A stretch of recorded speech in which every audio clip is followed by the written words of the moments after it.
Hi, I'm Debby Cooney, and I'm discussing an important Baltimore album quilt here in Silver Spring, Maryland on February 2nd, 2022. This quilt top represents the pinnacle of Baltimore album design in terms of beauty and technique.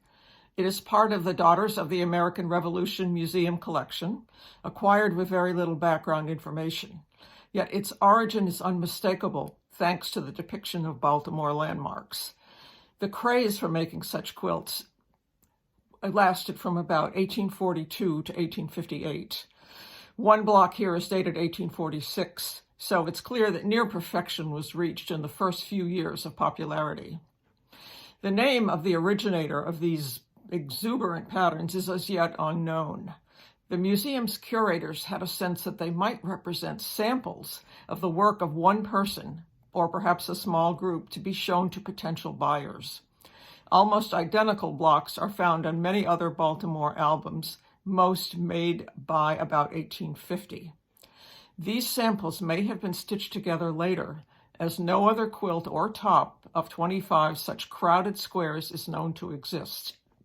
All the motifs fill the space right to the edges, with flowers, fruits, foliage in wicker baskets, urns, and epergnes. Floral wreaths in semicircles and hearts surround an album block, birds, cups, lyre, and a trophy of Cupid's arms. Inspiration for the motifs came from early 19th century printed chintzes, engravings of classical subjects, patriotic symbols of the United States going back to the Revolution, and contemporary illustrations of Baltimore's 1814 Battle Monument and Merchants Exchange, plus the U.S. Capitol. The blocks are filled with high-quality cottons, probably imports, used cleverly to replicate figures on one or more of the expensive chintzes popular in Maryland into the 1850s. While these squares are not personalized, many Baltimore album blocks are inscribed with donors' names, mostly women, but some men.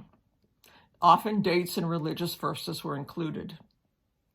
Research has found that many of the donors were settled middle-class residents whose husbands pursued various professions or were merchants, manufacturers, shopkeepers, artisans, and the like.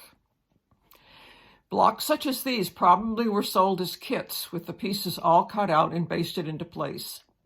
The skills needed to applique and finish each kit, typically 16 inches square, were prodigious. Many of the flowers comprise 8 to 12 individual pieces built up in 3 to 5 layers to be stitched down close together. The tulip and trumpets were fashioned in reverse applique, a very difficult technique. Thus, each block has hundreds of shapes to be aligned and attached within a small area. The color palette of red, green, yellow, and brown, and a brilliant blue stands out strongly. This top is one of a relatively small number of high-style constructions undertaken only by the most proficient needlewomen.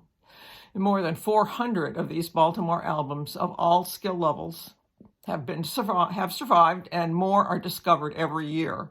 So there is the possibility that the more elaborate examples were finished in workshops. Donors would inscribe them personally or have someone with a fine hand do it. Many Baltimore albums are a combination of high-style purchase blocks and those of less proficient stitchers. Research continues to identify the women involved in making such masterpieces like this one.